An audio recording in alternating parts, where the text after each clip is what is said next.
Mesdames, Messieurs, mes chers amis, je vous remercie d'être venus nombreux ce soir et je suis heureuse de vous souhaiter la bienvenue.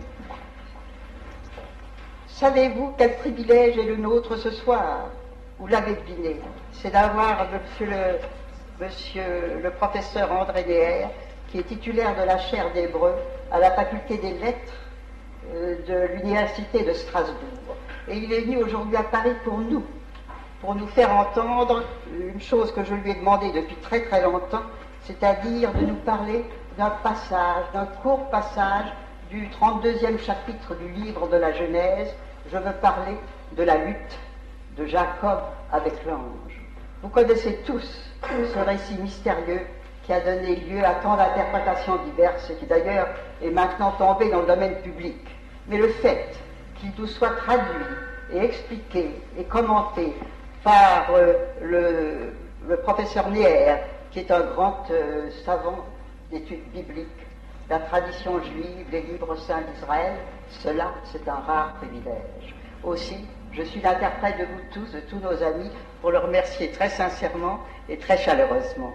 D'autre part, M. Georges Lévitte, directeur de la collection Aleph aux éditions de Minuit, je salue d'ailleurs Jérôme Lindan, qui est là-bas dans le fond, qui s'est caché, a bien voulu venir ici ce soir pour être le commentateur, l'introducteur et diriger les débats. Je l'en remercie très chaleureusement, lui aussi.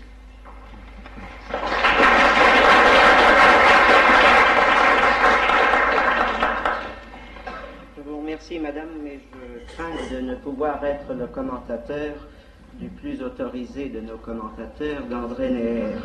Je crois que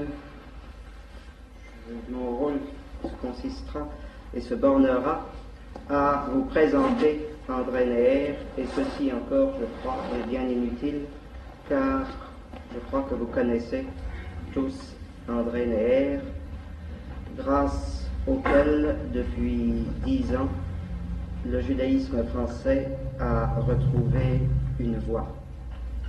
Vous savez que André Neher, en 10 ans, a produit des ouvrages qui jalonnent l'histoire de la pensée juive en France au cours de ces 10 dernières années, depuis Amos jusqu'à sa thèse, jusqu'au tout récent Jérémie. Je ne vous en referai pas la liste.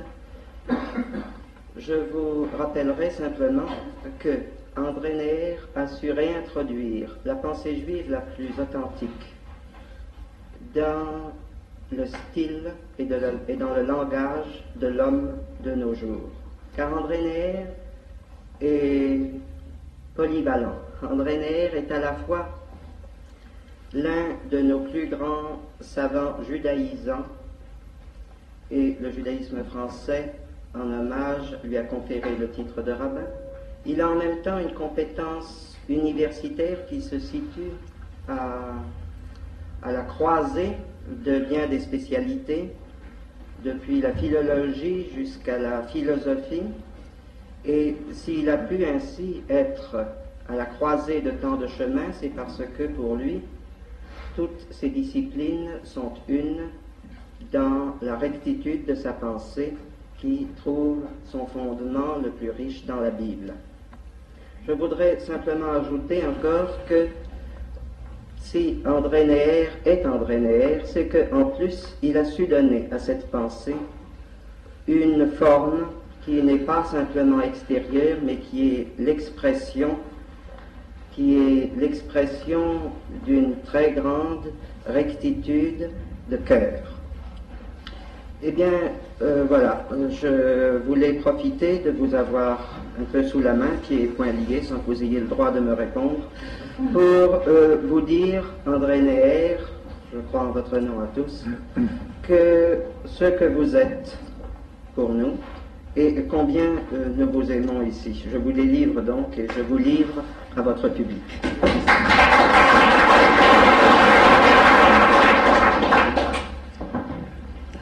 Merci. Merci, chère madame.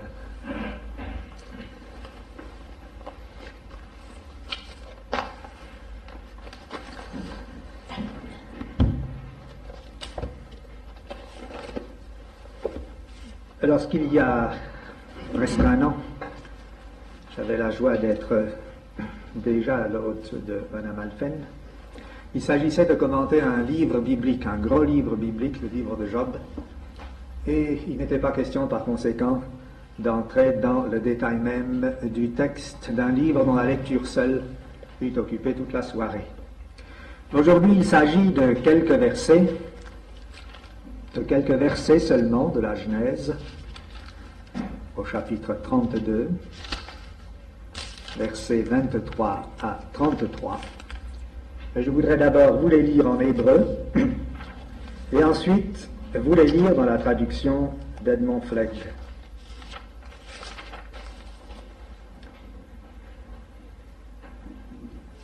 ויקום בלילה ההוא ויקרא את שתי נשיו ואת שתי שפרותיו ואת 11 ילדיו ויעבור את מעבר יבוק ויקחם ויעבירם את הנחל ויעביר את אשר לו ויוותר יעקב לבדו ויאבק איש עמו עד עלות השחר וירא כי לא יכול לו ויגע בכף ירכו ותיכה כף יעקב באבקו עמו ויאמר שלחני כי עלה השחר ויאמר לא אשלחך כי אם ברכתני ויאמר אליו מה שמך ויאמר יעקב ויאמר לא יעקב ירמך עוד שמך כי אם ישראל כי שרית עם אלוהים ועם אנשים מה תוכל. וישאל יעקב ויאמר הגידה נא שמך ויאמר למה זה תשאל לשמי ויברך אותו שם. ויקרא יעקב שם המקום פניאל כי ראיתי אלוהים פנים אל פנים ותנצל נפשי. ויזרח לו השמש כאשר עבר את פנואל והוא צולע על ירכו. על כן לא יאכלו בני ישראל את גית הנשה אשר על כף הירך עד היום הזה כי נגע בכף ירר יעקב בגית הנשה.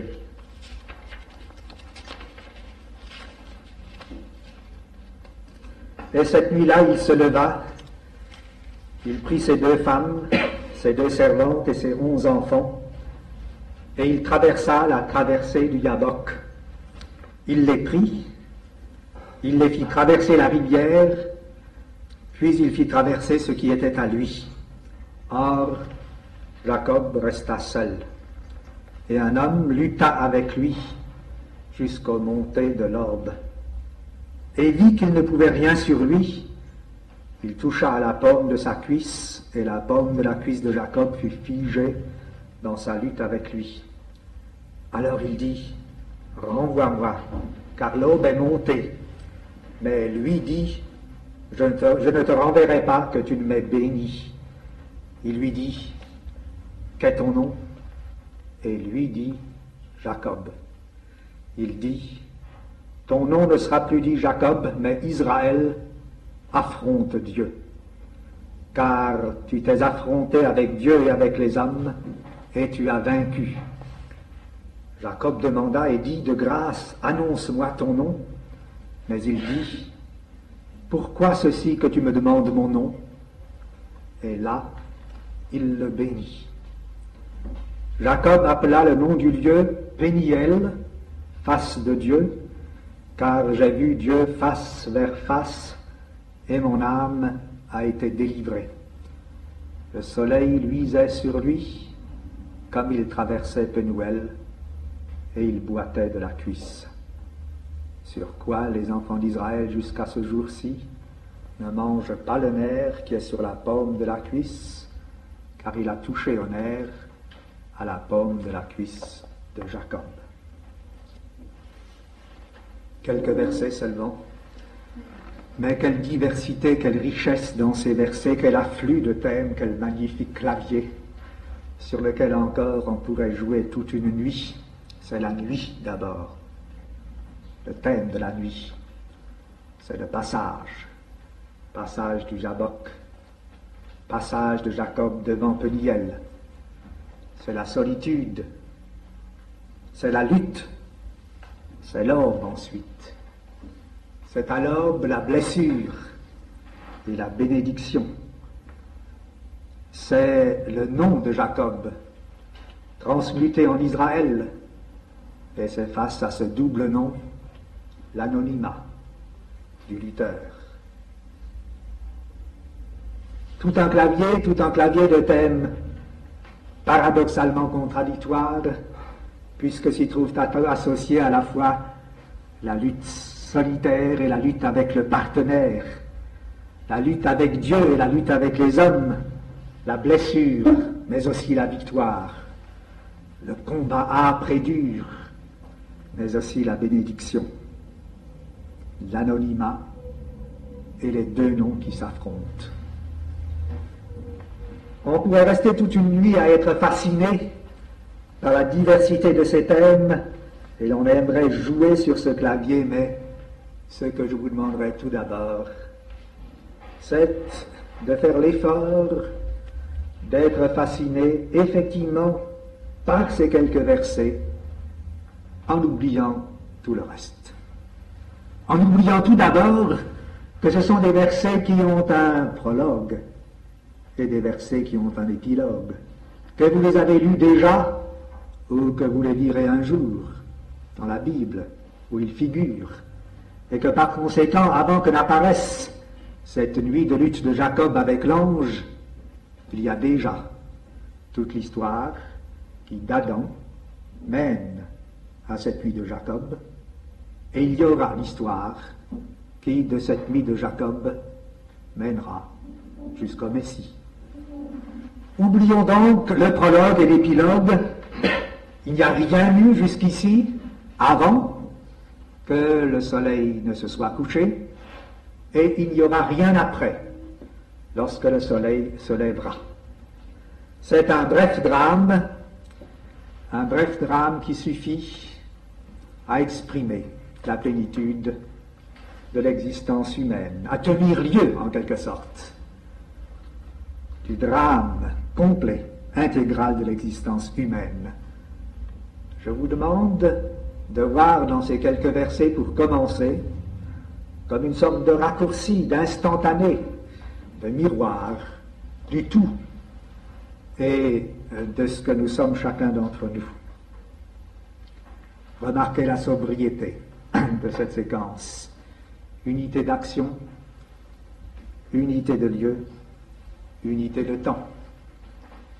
Unité d'action d'abord, car il n'y a d'un bout à l'autre qu'une lutte, un combat. Unité de lieu, un fleuve et deux rives. De l'autre côté du fleuve, le fleuve s'appelle Yabok. De l'autre côté de ce Yabok, c'est la paix, le salut, le calme, le sommeil de la nuit. Les femmes, les enfants sont de l'autre côté et dorment. De ce côté du fleuve, sur cette rive, c'est la solitude de Jacob, c'est l'agression par l'inconnu, c'est le combat, c'est la lutte. Jacob a pu faire franchir le fleuve aux autres. Il les a vus passer. Il a pu avoir à l'instant l'illusion que tout ce qui était à lui avait déjà passé le fleuve. Mais Jacob lui-même ne peut pas franchir ce fleuve. Je puis avoir l'illusion devant un fleuve dont j'aperçois que l'autre rive est bordée par la paix. Je puis avoir l'illusion que je puis traverser le fleuve et aboutir à la paix. Mais je ne le puis. Ce n'est qu'une illusion et je suis comme Jacob obligé de rester de ce côté dans le combat. Je suis rivé à ce côté-ci et condamné à la lutte.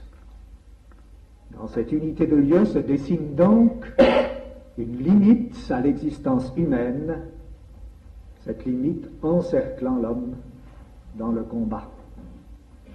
Unité de temps ensuite. L'action se déroule du soir au matin, ou peut-être plus précisément de minuit jusqu'à l'aube. Et c'est là une deuxième limite à laquelle nous nous heurtons, une deuxième limite qui encercle l'existence de Jacob et la vôtre et la mienne dans la nuit. Quel est le sens de l'action qui se déroule ainsi, en ce lieu qui ne bouge pas, en cette nuit qui ne passe pas? Le sens de l'action, le sens de la lutte, c'est qu'effectivement, Jacob ne passe pas le fleuve. Il n'aboutit pas à l'autre rive.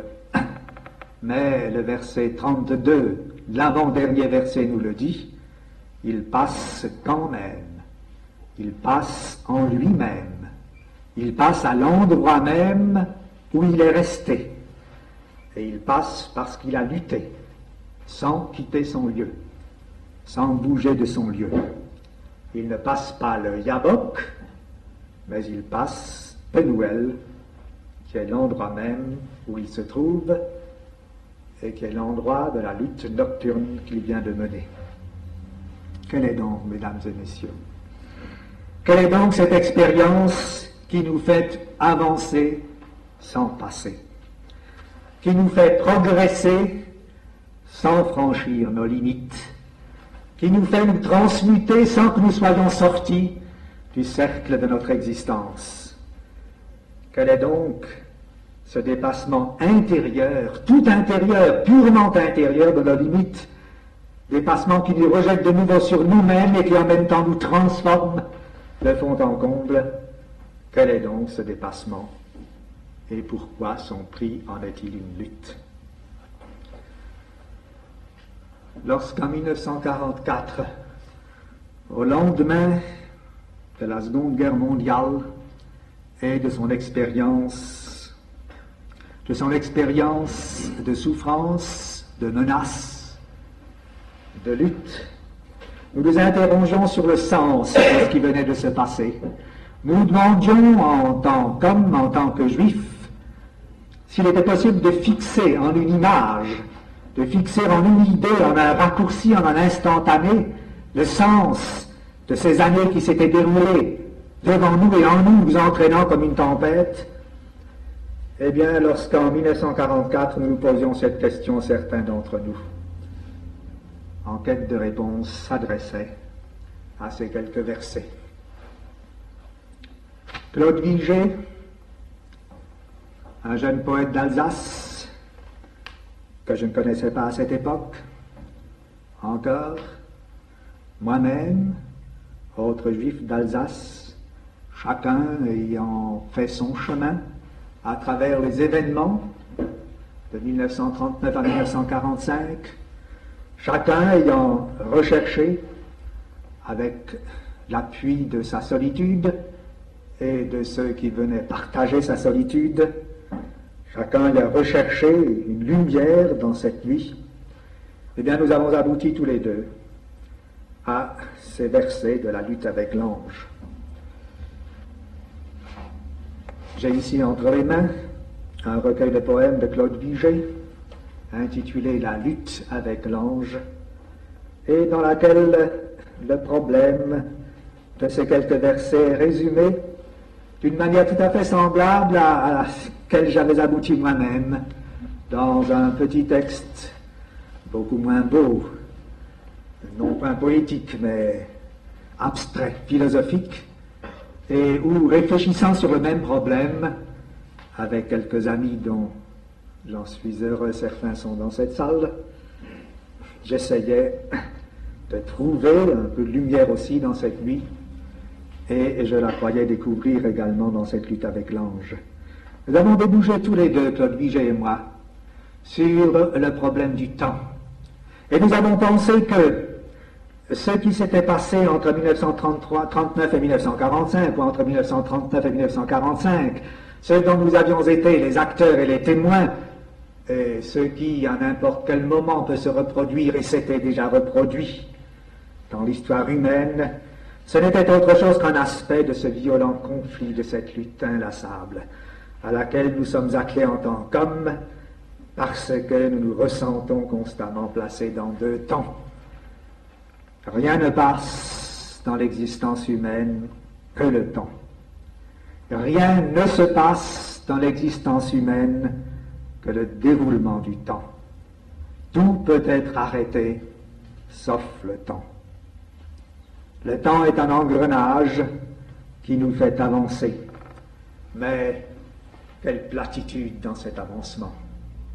Quelle banalité, quelle faiblesse de l'homme, quelle démission de l'homme, si son existence n'est autre que cet avancement que le temps fait pour lui.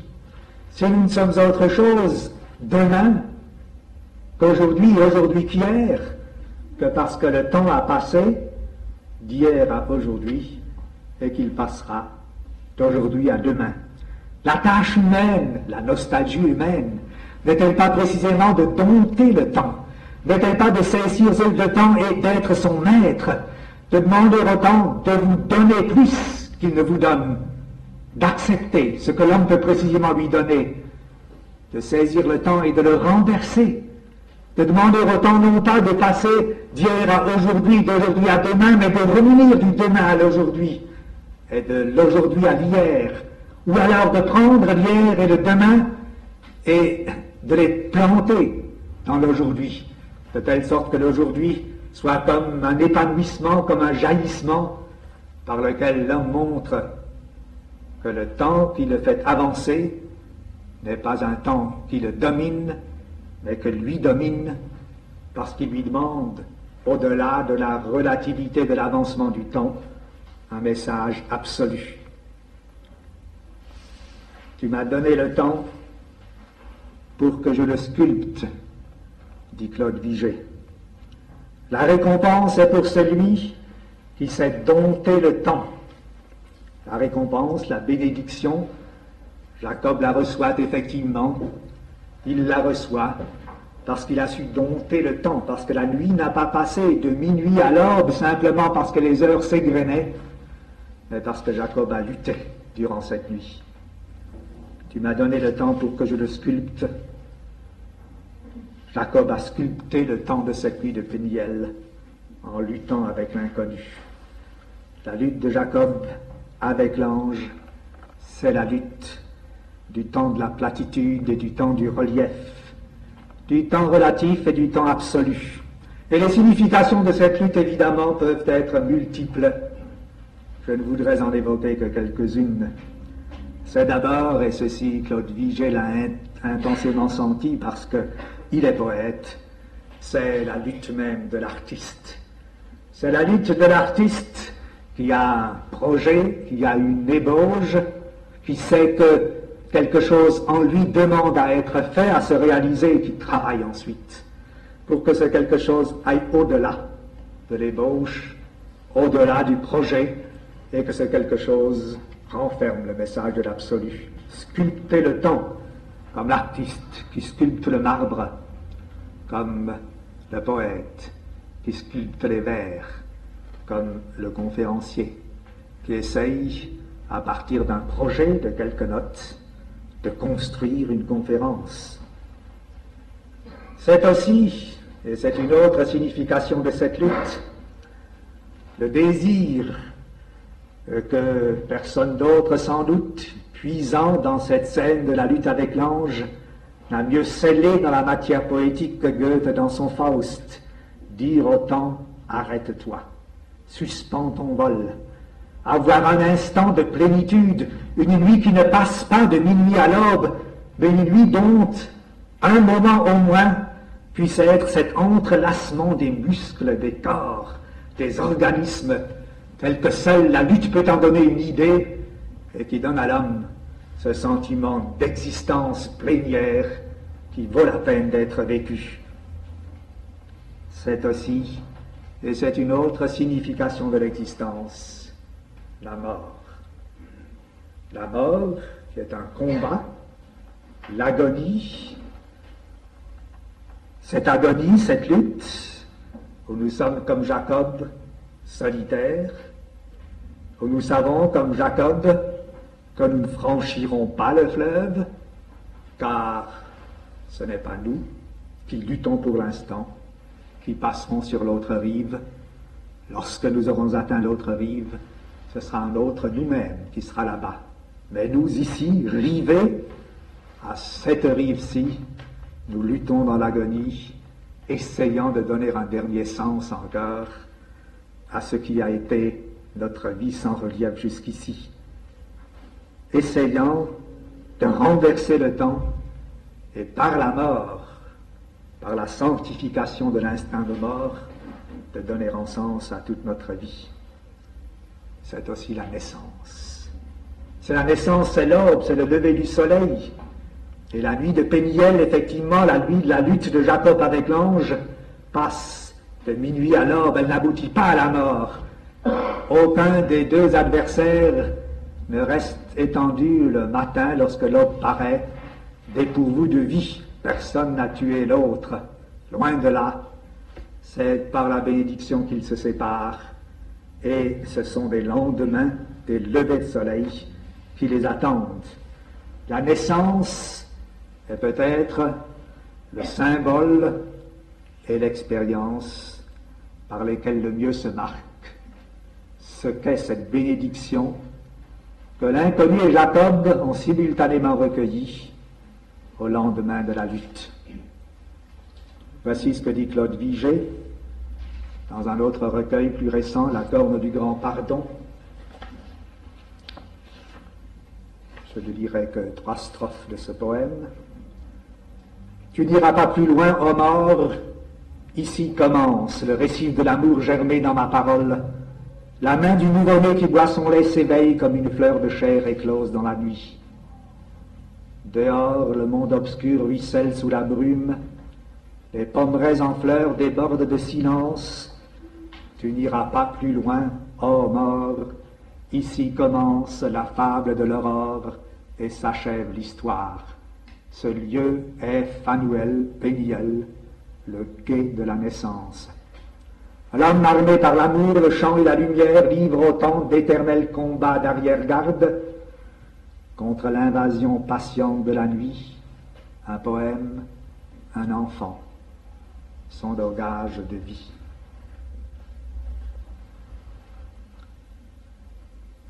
Mon expérience personnelle n'a pas le relief poétique de celle de Claude Vigée. Je vous l'ai dit il y a un instant, c'est dans une page abstraite de théologie dogmatique que j'ai essayé de rendre compte de l'expérience que les poètes avaient vécue d'une manière plus esthétique. J'ai essayé d'en rendre compte. Il se trouve que j'ai répondu de la même manière, cependant, avec une nuance qu'il importe de signaler. Tout d'abord, il faudra maintenant consentir un effort qui dépasse ce que je vous ai demandé jusqu'ici, pour essayer d'aboutir à ce nouvel aspect de la lutte avec l'ange, qui, dans son essence, ne sera pas différent du premier, mais qui, dans le mouvement, s'en différenciera. Il nous faut étendre la scène. Il nous faut maintenant ne pas oublier que ces quelques versets ne sont pas isolés, que ces quelques versets, que cette nuit de Péniel est une nuit qui avait un prologue, qui avait un hier, et c'est une nuit qui aura une aube et un lendemain. Ce que je vous demande de faire avec moi, c'est de situer cette scène de Péniel dans l'histoire de celui qui en est le héros, à savoir Jacob. Car lorsque Jacob arrive à Péniel, arrive sur les bords du Yabok, Jacob est un homme qui a déjà derrière lui une longue vie, une longue expérience de vie, et c'est un homme qu'attend encore une expérience de vie tout aussi longue. Si l'on veut bien ainsi élargir la scène, alors on sera obligé de constater tout d'abord que la simplicité et l'unité d'action, de lieu et de temps qui nous frappait tellement tout à l'heure est ici brisée. Elle est brisée, il n'y a plus unité de lieu, il y a diversité de lieux, car le séjour de Jacob sur les bords du Yabok, ou dans cet endroit qui prendra le nom de Péniel après cette nuit de lutte, n'est qu'une étape, n'est qu'une halte dans un long voyage. Un long voyage qui d'abord a fait partir Jacob de sa maison paternelle, d'auprès d'Isaac et de Rebecca, parce que son frère Ésaü le poursuivait de sa haine. Jacob, alors jeune encore, a quitté la maison paternelle. Il a quitté ce Beer-Sheba en Canaan et il est allé à Haran, en Mésopotamie, en Chaldée. Il est resté là-bas 20 ans. Il a fondé là-bas sa famille. C'est là qu'il a acquis ses épouses, ses enfants. Et maintenant, il est sur le chemin du retour. C'est le mouvement inverse de son voyage qui, de Haran en Mésopotamie, doit le ramener à Beer-Sheba chez ses parents. Or, remarquez-le bien, chacun de ces voyages, l'aller aussi bien que le retour, et c'est une dislocation de plus de l'unité de lieu, chacun de ces voyages a été interrompu à un certain moment par un épisode tout à fait déchirant. À l'aller, alors que Jacob avançait, ayant quitté ses parents dans la peur, parce qu'il savait désormais la menace de son frère, et avançait vers l'inconnu, car il ne savait pas ce que serait ce Laban, le frère de sa mère, vers lequel il allait, à Béthel, soudain, alors qu'il s'est étendu par terre pour dormir dans la nuit, à Béthel, soudain, il a cette vision de l'échelle qui relie la terre au ciel, de cette échelle sur laquelle les anges montent et descendent, et par laquelle Jacob devient prophète. La vision de l'échelle rompt la continuité du voyage de Jacob de Beer-Sheba à Haran. Et ce qui s'est produit à l'aller se produit au retour. Au retour, Jacob de nouveau quitte Haran, cette fois-ci dans la peur, parce qu'il est poursuivi par son beau-père, Laban. Et il avance vers l'inconnu, car il ne sait pas si à Beer-Sheba, son village natal, il retrouvera ses parents d'ailleurs. Sa mort est morte entre-temps, il la prendra en route. Et là aussi, soudain, son voyage est déchiré. Il est déchiré par cet événement de la nuit de Péniel, de la lutte avec l'ange. Il y a ainsi deux déchirures, deux interruptions dans les voyages qui font que les lieux où se situe l'action de Péniel sont des lieux multiples, car on ne saurait comprendre Péniel sans Béthel. La vision de l'échelle et qui s'est déroulée à un endroit auquel Jacob a donné le nom de Bethel, maison de Dieu, doit être mise en parallèle avec la nuit de Péniel, celle où Jacob lutte avec l'ange. Diversité du lieu et également diversité du temps, car si le soleil va se lever au lendemain de la nuit de Péniel, remarquez-le bien, il ne s'est pas couché au début de cette nuit. Si dans la Bible nous essayons de trouver le moment dans la vie de Jacob où le soleil s'est couché, c'est précisément à Béthel, au moment où Jacob s'est endormi il y a 20 ans et où il a vu l'échelle qui le reliait au ciel et qui reliait le ciel à sa propre personne. Une seule et même longue nuit relie Béthel à Péniel. C'est dans cette longue nuit, beaucoup plus longue que la seule nuit de Péniel, que se déroule aussi le destin de Péniel, et le temps de la nuit de Péniel est par conséquent un temps qui lui aussi doit se multiplier, s'étaler, s'intensifier. L'action non plus n'est pas une.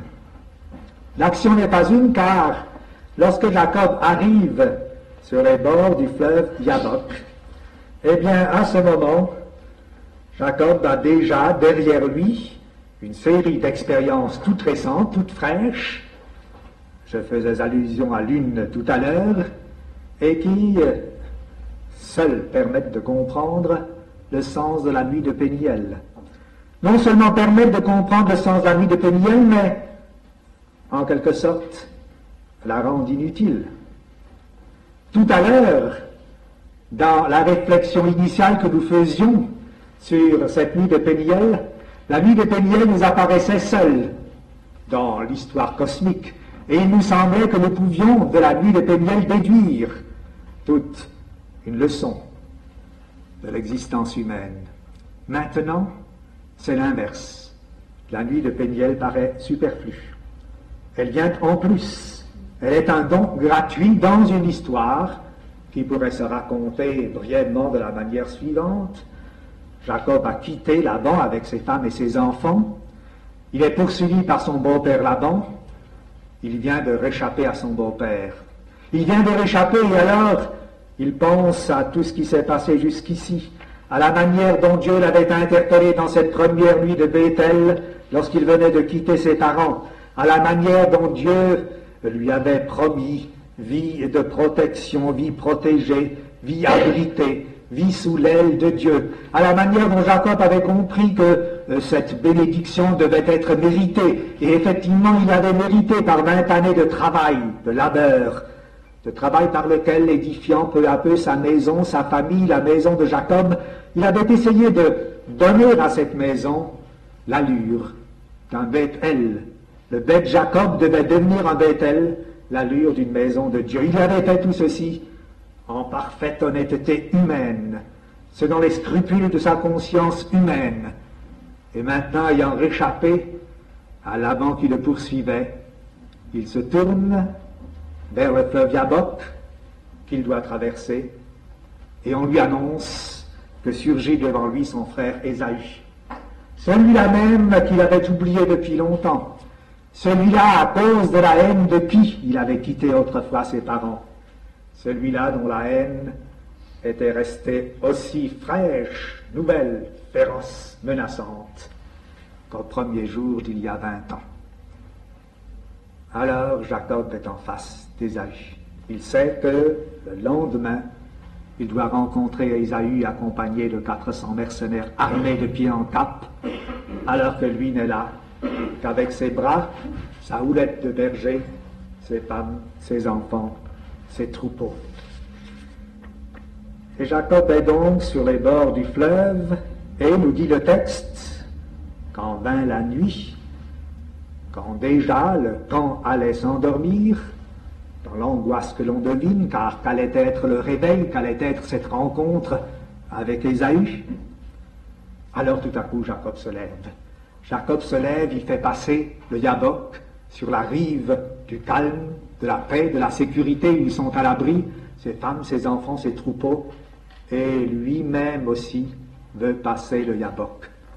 Lui-même voudrait que son histoire puisse se raconter pour la postérité de la manière suivante. Lorsque vint la nuit, alors Jacob s'enfuit.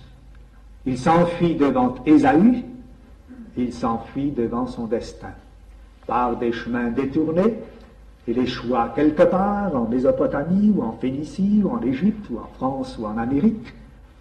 Et Jacob resta Jacob, et jamais il n'y eut de rencontre entre Jacob et son frère Ésaü.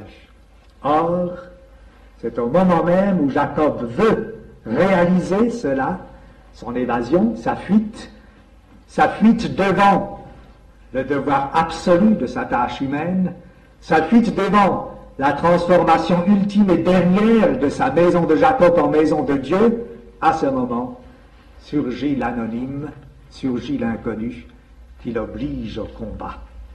Qui l'oblige au combat, et de telle sorte que lorsque lui, le matin, Jacob, dans ce combat, effectivement, est blessé, est déchiré, il boite, mais il est vainqueur. C'est lui qui retient l'inconnu et qui lui demande sa bénédiction. Voici comment je résumais ceci en 1944-45. En d'autres termes, en cette nuit, Jacob refusait l'effort, refusait l'attention vers le temps absolu et cherchait refuge dans son temps, voulait rester dans son destin, désirait vie propre, reculait devant la mission divine pour ne penser que soi. Mais en cette même nuit, devant qu'il allait faire le dernier,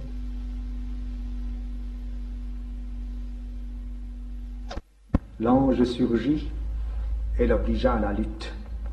Lutte tragique de l'existence juive, lutte tragique de l'existence prophétique qui voudrait se refuser à rentrer dans l'absolu, qui est obligée à y rentrer, qui ne peut jamais plus se trouver satisfaite si la lutte s'arrête avant le triomphe de l'absolu, la bénédiction. De cette lutte, Jacob sortait brisé, vaincu dans son désir d'une vie à soi, mais vainqueur dans sa vocation divine. boitant à la rencontre d'Ésaü, mais Israël, chaînon de l'absolu. Voilà l'histoire d'Israël. Elle est celle de notre peuple, elle est celle d'un chacun d'entre nous. Il suffit d'obéir à l'humble défense du nerf de la cuisse qui canachée pour nous mettre en relation avec cette nuit biblique de Péniel, que si nous refusons d'établir cette relation, que si nous essayons de vivre dans notre propre temps, nous serons ramenés malgré nous, mais alors, dans notre histoire, nous sentirons passer le souffle de l'ange, nous subirons son corps à corps. Combien de Juifs ont été entre 1939 et 1945 harcelés dans leur existence humaine, dans laquelle ils avaient cru pouvoir se réfugier. Pour combien de Juifs cet appel de l'inconnu qui les obligeait à entrer dans la lutte et à accepter leurs conditions juives et leur vocation juive ensuite. Combien de Juifs en ont souffert, en ont été déchirés. Combien ensuite ont ressenti que sans le déchirement même, il y avait restauration et bénédiction. C'est donc un symbole de l'existence prophétique que je croyais découvrir dans cette lutte avec l'ange. D'un côté, avec l'autre vigée, un symbole de l'existence humaine, portant sa transcendance en elle-même, et se dépassant par le mouvement intérieur qui fait que la limitation de l'homme dans son existence est sans cesse dépassée par la lutte avec le temps absolu. Pour nous, cette transcendance était en dehors. Elle venait de l'absolu du temps divin et elle harcelait sans cesse. L'homme a de nouvelles tâches, car Jacob, le lendemain de cette nuit, est vainqueur, mais il boite à la rencontre d'Ésaü. Comme les prophètes qui voudraient dormir tranquilles sur leur couche et n'être que des hommes, mais que Dieu harcèle et qu'il oblige à passer de leur temps personnel et relatif dans le temps absolu, comme Job, dont nous parlions l'an dernier, et dont le destin humain, lui aussi, a été harcelé par Dieu. Mesdames et messieurs, la scène de la lutte de Jacob avec l'ange peut donc prendre une signification humaine. Elle peut prendre aussi une signification religieuse. On peut y voir le type de l'existence humaine. On peut y voir aussi le type de l'existence prophétique. Faut-il choisir? L'interprétation de cette scène, de ces versets, doit-elle être menée uniquement sur le plan profane, de sorte que cette lutte de Jacob avec l'ange serait un mythe? Ou l'interprétation doit-elle être menée sur le plan religieux, de sorte qu'elle resterait en propre aux hommes qui croient en Dieu? Le texte même offre la réponse. Il offre la réponse puisque le nom qui jaillit au sein même de la lutte, le nom supplémentaire, celui que ne possédait ni l'inconnu qui vient lutter, ni l'ange, ni Jacob, au moment où il entreprend la lutte, ce nom nouveau, dont la naissance est signalée dans ces versets, le nom d'Israël, est interprété par le texte lui-même comme désignant l'homme qui lutte avec Dieu et avec les hommes, c'est-à-dire simultanément avec Dieu et avec les hommes, inextricablement avec Dieu et avec les hommes, de telle sorte que le sens auquel nous voudrions aboutir en essayant maintenant de sonder encore une fois cette scène, ce serait le sens métaphysique par excellence. Métaphysique parce que, ancré dans le physique et se dépassant, nous sommes conviés par cette scène, non plus seulement à ressentir notre transcendance intérieure, ni la transcendance qui de dehors vient vers nous, mais comme une transmutation, un dépassement de l'homme, une transmutation de l'homme, qui viennent à la fois de nous et du dehors. simultanément, de nous et du dehors. Israël est celui qui réalise cette transmutation en répondant à une transcendance à la fois interne et externe. Cela n'est pas facile. Qui donc peut prétendre être Israël et qui donc peut accepter être Israël? Peut-être le comprendrons-nous en posant une question que nous n'avons pas posée encore jusqu'ici. Non seulement en posant une question que nous n'avons pas encore posée jusqu'ici, mais en rectifiant une erreur que nous avons volontairement commise jusqu'ici, depuis l'instant même où cette conférence était annoncée, et jusqu'au moment où nous en sommes arrivés dans notre réflexion. Nous avons dit que cette scène était la lutte de Jacob avec l'ange. Mais où donc est le mot ange dans cette scène? Nous l'avons recueilli, nous n'avons pu le recueillir ni dans le texte hébreu, ni dans la traduction française de ce texte. Celui qui lutte avec Jacob, celui qui lance le défi à Jacob, oblige Jacob à la lutte, et auquel finalement Jacob refuse le départ et qui l'oblige à le bénir, cet être est désigné par le nom de Ish, par le mot de Ish, homme, c'est un homme, et c'est un homme qui ne porte pas de nom. Car au moment où Jacob lui demande « Dis-moi donc ton nom », il répond « Pourquoi me demander mon nom ?» C'est l'anonyme. C'est l'anonyme, nous disions l'ange, non, ce n'est pas un ange, c'est un anonyme, donc un être qui, parce qu'il n'a pas de nom, peut prendre tous les noms.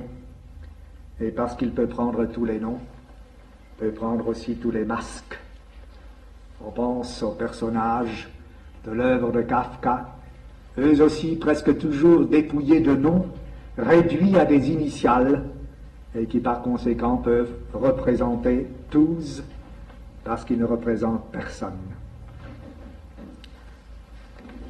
La tradition juive, la lecture juive, à laquelle je voudrais aboutir maintenant, sans vouloir nullement récuser les deux lectures précédentes comme étant des lectures non juives, mais je veux dire la lecture traditionnelle, celle puisée dans les commentaires rabbiniques et les midrashim, donne un nom à cet inconnu, donne un nom à cet être, et en même temps, respectant le texte, lui refuse ce nom parce que ce nom peut s'étendre et se multiplier à l'infini.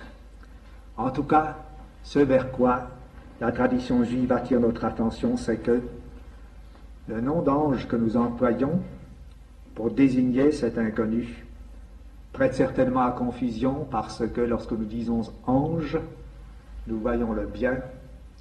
Or, cet être est peut-être une incarnation du bien, mais il est peut-être tout aussi certainement une incarnation du mal. Il est tout d'abord ce que les textes rabbiniques appellent le génie d'Ésaü. Le génie d'Ésaü, c'est-à-dire Édom, cet autre nom que porte Ésaü, le frère de Jacob. Ésaü est le frère de Jacob, le frère ennemi de Jacob, nous l'avons dit tout à l'heure, et l'inconnu qui surgit dans la nuit de Péniel, c'est le génie d'Ésaü. Pour comprendre ceci, il faut d'abord se reporter encore une fois au lieu de cette scène. Nous l'avons dit tout à l'heure, il y a une diversité du lieu où joue cette scène, cette lutte, une diversité, mais dans cette diversité même, un point précis, une donnée précise et qui est inéluctable. Dans cette scène, dans cette nuit de Péniel, Jacob est dans l'exil. Il est encore de ce côté du Yabok, le Yabok est la frontière de Canaan, par conséquent il n'est pas en Canaan. Et il n'est pas non plus dans le désert, dans ce désert dans lequel un jour se trouveront ses enfants, ses descendants, sous la conduite de Moïse, le désert étant cette réserve d'existence humaine dans laquelle tout peut être tout peut se jouer sur le plan mystique, dans lequel la solitude intérieure est telle que, séparé de tous les peuples et de tous les autres hommes, l'homme dans le désert n'est plus qu'en face de Dieu. Jacob n'est pas encore en Canaan, et il n'est plus en Mésopotamie, mais il est entre les deux. Il est entre deux empires, il est entre deux États, entre deux cités, entre deux peuples dont l'un vient de le persécuter, la Mésopotamie, et l'autre qui le menace de persécution, Canaan, sur lequel se tient Ésaü, qui l'attend au lendemain de cette nuit. Jacob est en exil, il est dans l'une de ses errances, de ses nombreuses errances entre les empires de persécution, entre les rives qui marqueront l'histoire du peuple de Jacob, l'histoire du peuple juif. Ésaü, alors, c'est le partenaire du peuple juif dans l'histoire. C'est le partenaire de persécution, le génie d'Édom, la Rome païenne, la Rome chrétienne, les peuples européens, les peuples orientaux, les peuples antiques et les peuples contemporains qui menacent le peuple de Jacob et qui le persécutent. L'attitude de Jacob, telle qu'elle nous est dessinée tout d'abord, dans cette ligne que je vous ai invité à voir et qui est une ligne qui fait étaler la nuit de Péniel dans toute l'histoire de Jacob, commençant à son départ de Beersheba et dont la nuit de Péniel n'est qu'une étape. Cette histoire de Jacob, effectivement, se présente comme un résumé de l'histoire du peuple juif à travers l'histoire. C'est d'abord une aventure de peur, d'angoisse. Une aventure de peur et d'angoisse et plus encore. Voyez comment Jacob prépare sa rencontre avec Ésaü. Voyez comment Jacob, lorsqu'il réfléchit sur ce lendemain qui de nouveau le mettra en face d'un peuple persécuteur, essaye. C'est l'introduction à nos versets, je ne l'ai pas lu tout à l'heure, mais il faut lire également ces versets d'introduction. Essaye de soudoyer Ésaü, lui envoie des présents, essaye de le fléchir.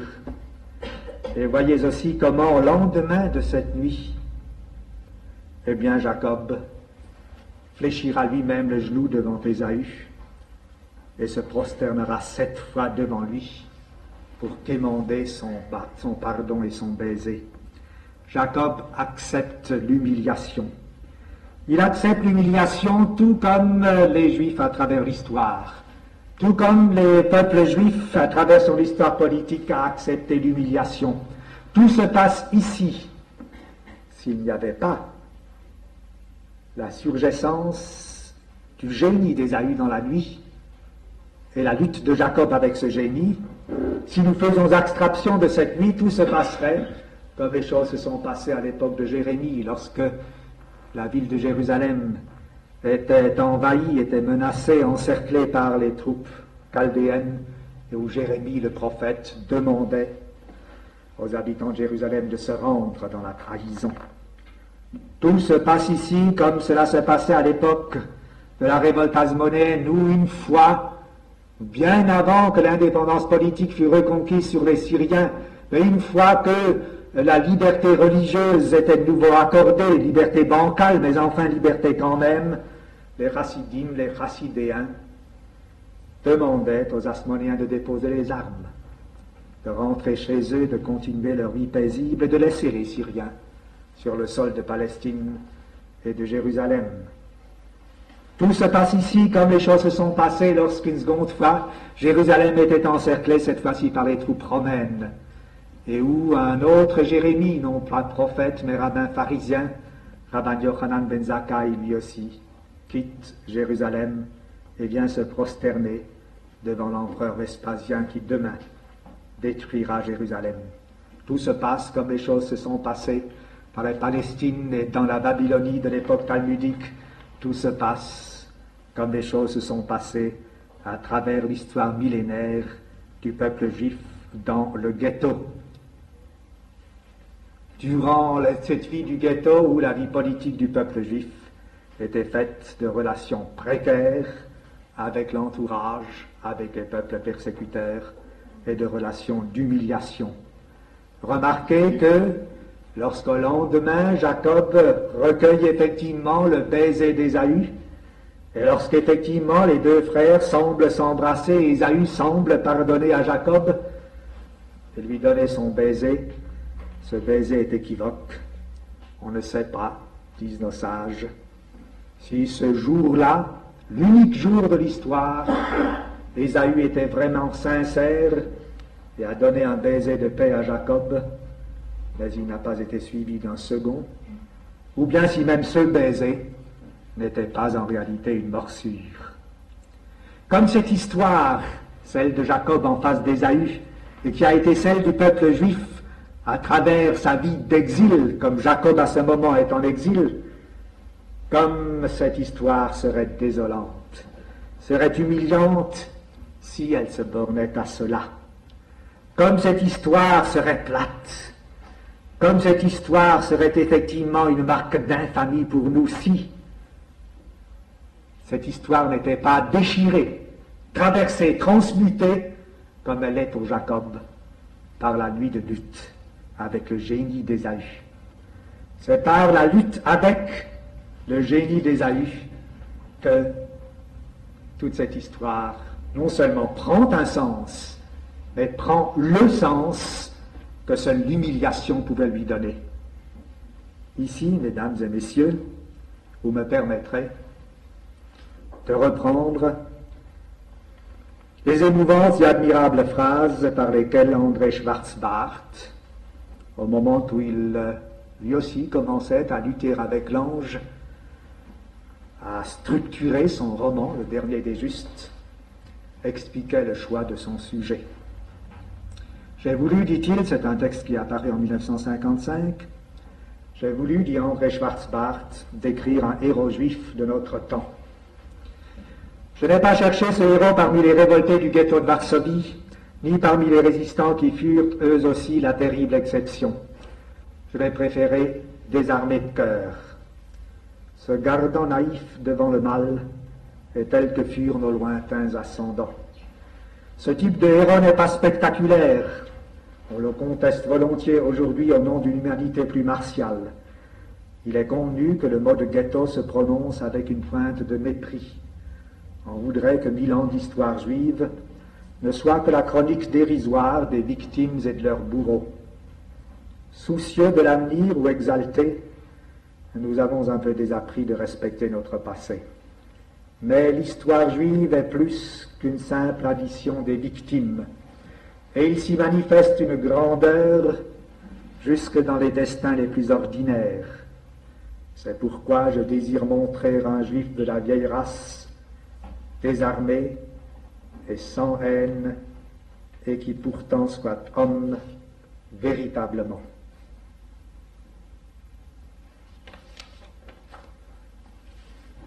Il se manifeste, nous dit Schwarzbart, jusque dans les destins les plus ordinaires, dans l'histoire juive, une grandeur. D'où vient cette grandeur? Où est la valeur de cette histoire faite d'humiliation et d'humiliation acceptée? Elle est d'abord, et c'est là un premier sens de la lutte de Jacob avec le génie d'Ésaü. Elle est d'abord, et il faut bien y insister, d'ailleurs Schwarzbart le montre admirablement dans son roman, dans la protection de la maison de Jacob. Il ne faut pas oublier qu'au moment même où Jacob est harcelé et menacé par le génie d'Ésaü, par le sar d'Ésaü, par cette incarnation du mal qui dans la nuit vient l'assaillir sur un plan métaphysique, alors que le lendemain, l'incarnation historique de ce mal le saisira à la gorge, eh bien il ne faut pas oublier que déjà la maison de Jacob est à l'abri, elle est en sécurité. Jamais Ésaü n'aurait pu tuer autre chose que la personne de Jacob, mais non pas l'âme de Jacob, car cette âme de Jacob, c'était ses femmes, ses enfants, C'était sa maison, le Beth Jacob qu'il avait construit pendant les 20 années précédentes de son existence et auquel il avait fait passer déjà le fleuve, de sorte que cette maison de Jacob était sur l'autre rive. C'est la religion de Jacob, c'est la spiritualité de Jacob, c'est la tradition religieuse spirituelle juive, c'est la richesse de la Bible, c'est la richesse du Talmud, de l'étude, de la connaissance de la Bible et du Talmud, c'est la richesse de l'observance, c'est ce que Schwarzbart résume en un seul mot. Les livres. Nous donnons notre vie, mais nous ne donnons jamais nos livres. Les livres de Jacob, l'esprit de Jacob, cet esprit, cette force vertigineuse qui, à travers l'histoire, non seulement a fait vivre le peuple juif, mais elle a fait vivre d'un rayonnement, dans une intensité telle qu'aucun peuple ne le connaît. La vie familiale juive et la vie d'étude du judaïsme, cela est déjà sauvé. Et cela est sauvé une ultime fois et protégé une ultime fois par la lutte que Jacob accepte au moment de cette nuit. C'est un premier point, et on voit ici comment l'humiliation acceptée sur le plan politique et sur le plan historique par le peuple juif dans l'exil est une humiliation qui n'est acceptée que parce qu'on sait que, dans l'absolu, quelque chose est sauvé ou quelque chose est planté. Rabban Yochanan ben Zakkai, lorsqu'il quitte Jérusalem et laisse Jérusalem se consumer dans les flammes romaines et vient se prosterner, comme le fait Jacob devant Ésaü, vient se prosterner devant Vespasien, lui demande l'autorisation de fonder une école, l'école de Yavné, qui est l'école par laquelle l'esprit d'Israël a subsisté. C'est là un premier sens de la lutte, un premier sens qui permet d'apercevoir quelle est la valeur et la grandeur de l'abaissement de Jacob et du peuple juif dans l'histoire. Mais il y a un deuxième sens, et un troisième encore.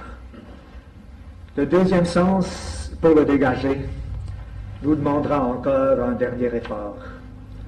Nous étions partis de cette scène de la lutte de Jacob avec l'inconnu, et nous avions essayé d'abord de la voir pour elle-même. Puis, nous l'avons insérée dans la vie de Jacob, elle-même exemplaire de la vie du peuple juif à travers l'histoire de son exil.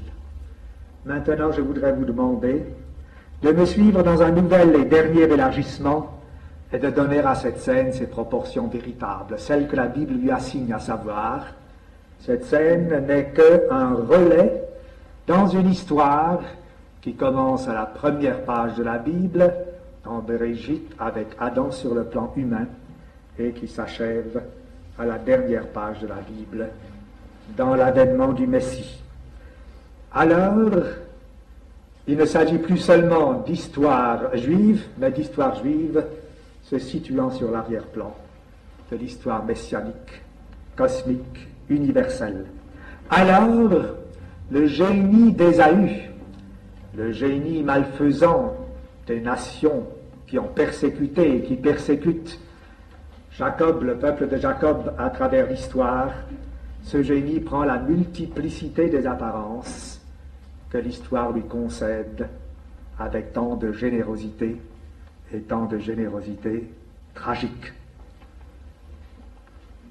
L'homme qui vient lutter avec Jacob et qui l'oblige à la lutte, c'est un homme que nous avons déjà aperçu auparavant dans l'histoire et que nous rencontrerons souvent encore. C'est en particulier Caïn, c'est Nemrod, c'est plus tard Sennacherib, Nabuchodonosor, Titus et ce que vous devinez dans la suite.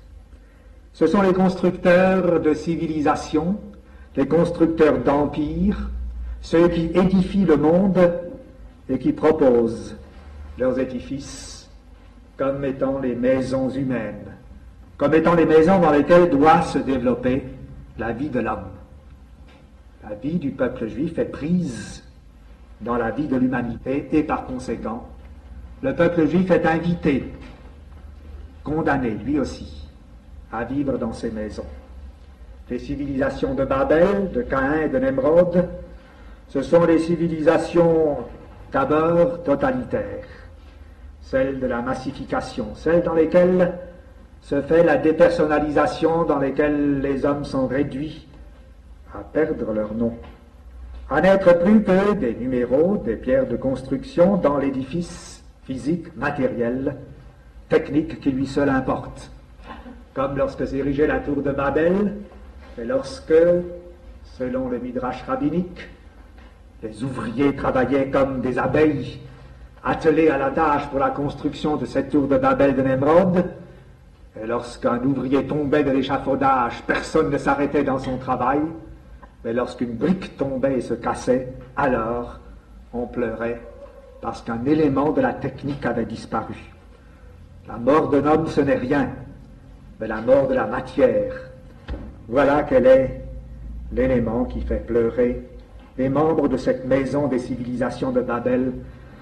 Civilisation totalitaire, celle de Caïn aussi. Caïn tout seul, mais c'est un monde, c'est un État. Il est en face de son frère, Abel. Abel, c'est un homme dont le nom signifie buée. Abel, c'est l'homme inutile, l'homme gratuit, inefficace. Abel n'a jamais rien servi à rien, il ne pourra jamais servir à rien. Alors Caïn tue Abel. Caïn, par conséquent, sacrifie le gratuit et l'inutile, et c'est encore là une des formes des civilisations totalitaires qui, elles aussi, massacrent l'inutile et ne gardent que l'efficace. Mais cet inconnu qui vient lutter avec Jacob, ce n'est pas seulement l'incarnation relais des grandes civilisations et des grands États totalitaires dont peut-être l'humanité n'a pas connu de forme plus exemplaire et plus tragiquement exemplaire que celle que nous connaissons au XXe siècle.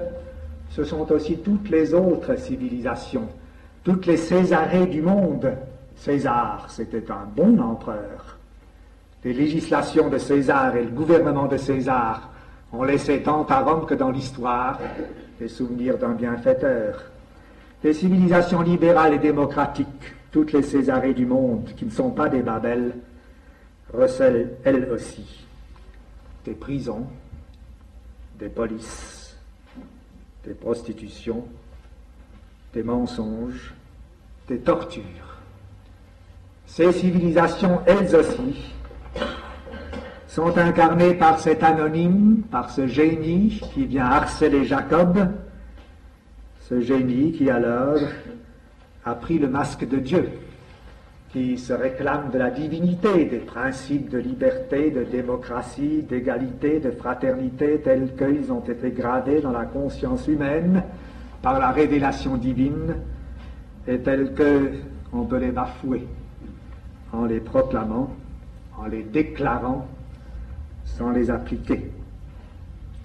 Eh bien, Jacob vit dans ces États, dans ces civilisations. Le peuple juif est pris dans le réseau de ces civilisations. Alors, ce pourquoi cet inconnu a été envoyé à Jacob, c'est que précisément pour que Jacob ne soit pas passif et neutre dans ces civilisations, mais qu'il lutte avec elles, Le texte dit « In Elohim ve im anashim » avec Dieu et avec les hommes, que veut dire avec. Lutter avec quelqu'un, c'est à la fois lutter pour quelqu'un et contre quelqu'un. Et effectivement, Jacob est appelé à lutter à la fois pour et contre. Pour et contre, c'est un combat difficile. Il faut lutter contre tout le mal qui se trouve dans ces civilisations et pour toute la lumière qu'il est possible d'en dégager. Il faut lutter de telle sorte que la nuit de combat qui est menée par l'homme qui lutte au sein de ces civilisations transforme finalement ces civilisations et les oblige à se démasquer, à par conséquent s'affirmer dans leur vérité, soit pour être condamnés, soit, et c'est le sens même que le récit de la lutte de Jacob avec l'inconnu nous donne, soit pour se transmuter dans la bénédiction. Mais cela exige que Jacob soit dans l'histoire. Cela exige que Jacob fasse ce qu'il fait et qui est exprimé dans le texte hébreu par un terme qu'aucune locution non hébraïque ne peut rendre, Ve'afku. Nous traduisons, ils luttèrent ensemble. Le plus grand et le plus simple des commentateurs juifs, Rashi, attire notre attention sur le fait que ce verbe vient de Havak, c'est-à-dire la poussière. Ce qui s'est passé ici, c'est une lutte dans la poussière, à même le sol.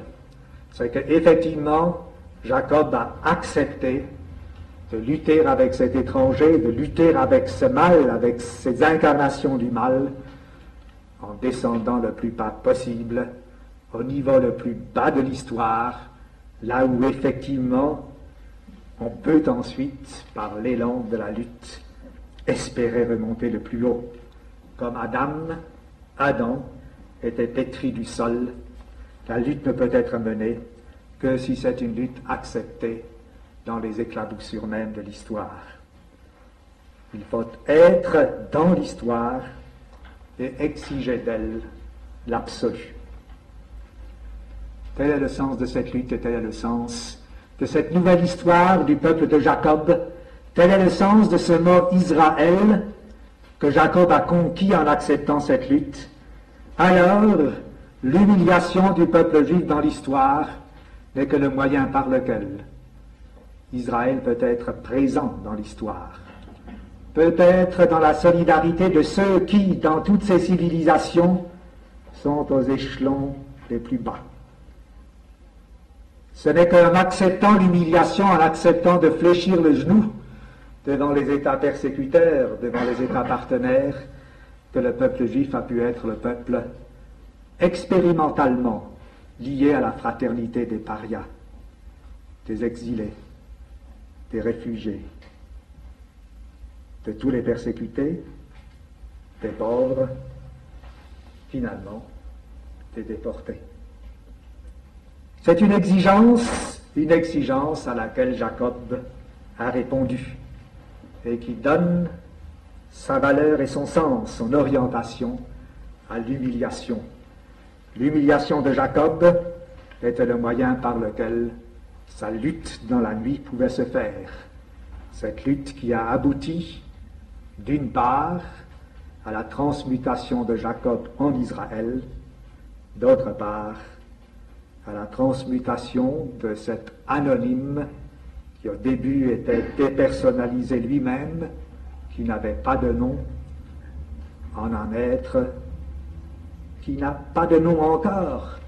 Mais s'il n'a pas de nom, ce n'est pas parce qu'il n'a pas de personne, mais c'est parce que son nom est innommable, c'est parce que il est une personne, parce qu'il a acquis, au-dedans de sa condition purement physique, un mystère.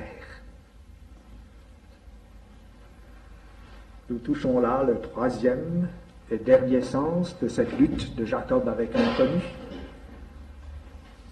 que je voudrais brièvement résumer pour en faire en même temps ma conclusion. Nous avons vu que l'issue du combat, c'est que l'homme historique, je dirais l'homme qui porte en lui une dimension horizontale, Jacob, devient divin. Il devient Israël, il sent qu'une verticale pousse en lui, qui n'est plus seulement homme, mais homme avec qui est Dieu. L'autre issue, c'est que l'anonyme, l'homme dépersonnalisé, devient innommable, c'est-à-dire personne mystérieuse. L'autre issue encore, c'est que l'histoire se passe d'une certaine manière qui est apparente, cette histoire de l'humiliation, cette histoire de Jacob devant Ésaü, mais cette apparence cache une essence, cette essence étant la lutte même entreprise entre l'anonyme et Jacob, et qui aboutit à la bénédiction, de telle sorte que toute l'histoire doit être saisie simultanément en creux et en relief. Il y a à la fois un abaissement, un creux du point de vue esthétique, qui est l'abaissement de Jacob, et un relief, qui est cette lutte aboutissant à la bénédiction. Je ne connais pas d'autre peuple que celui de Jacob pour mériter le nom d'Israël, parce que c'est le seul qui, en tant que peuple religieux, est accepté de se laisser éclabousser par la poussière de l'histoire, et le seul qui, en tant que peuple humain, est accepté de se laisser transcender par l'appel qui lui venait du dehors. Je demandais tout à l'heure s'il nous fallait lire cette histoire sur le plan profane ou sur le plan prophétique. Je vous invite à la lire simultanément dans les deux plans. Je pense que par là, effectivement, nous saisissons le nœud de cette lutte de Jacob avec l'inconnu. Un nœud dans lequel inextricablement se rencontrent au sein du peuple de Jacob ceux qui croient et ceux qui ne croient pas, parce qu'ils sont uniformément engagés dans l'histoire par le bas et appelés à se dépasser par le haut. Un nœud encore dans lequel inextricablement se rencontre le peuple même de Jacob, Israël, et l'humanité entière, parce qu'ils sont là encore, inextricablement liés dans l'histoire par le bas et appelés à se transmuter par le haut. Ainsi, nous aboutirions à une sorte de synthèse qui aurait l'avantage de nous laisser dans une sécurité, dans une facilité. Toute synthèse est un réconfort et une consolation. Je regrette de devoir encore, en quelques mots de conclusion, nous replacer dans la difficulté, car s'il est exact que ces quelques versets bibliques invitent tous les hommes du monde, et invitent tous les hommes en Israël à la rencontre, il faut aussi que tous sachent quelles sont les exigences de cette rencontre. C'est une rencontre qui ne peut se faire que sur les sommets, sur des sommets comme les sommets de cette nuit de Péniel aux pentes raides, où l'on est coupé des autres rives, des rives de la sécurité. Elle ne peut se faire que dans l'entrelacement d'une lutte et d'un combat. C'est une rencontre aussi qui doit aboutir à la bénédiction apaisante, mais qui renferme déjà un nouveau lendemain, où tout sera à recommencer, et qui renferme déjà les infinitudes de lendemains qui feront surgir de nouvelles nuits avec de nouveaux combats. Et surtout, c'est une rencontre qui ne peut se faire et qui ne peut avoir une issue que si elle se fait et s'achève dans l'attente du lendemain, telle que s'achève cette rencontre entre Jacob et l'inconnu.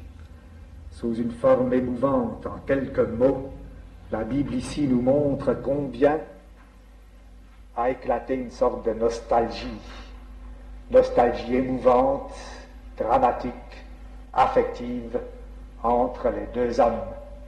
Ils ont lutté, et lorsque vient le moment de la séparation, chacun dit à l'autre: « Laisse-moi, reste encore, je voudrais que nous restions ensemble encore un instant. » Ce n'est que si, de part et d'autre, on est animé de cette nostalgie qu'effectivement on peut avoir la conscience de la rencontre, la conscience de la bénédiction.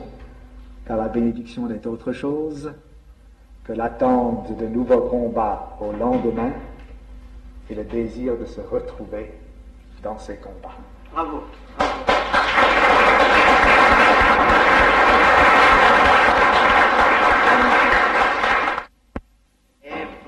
emmené avec tant de sûreté, si loin et si haut, sans jamais nous permettre de nous quitter nous-mêmes, que, vous l'avez senti, dans la salle s'est créée une grande zone de silence que, hélas, je dois rompre.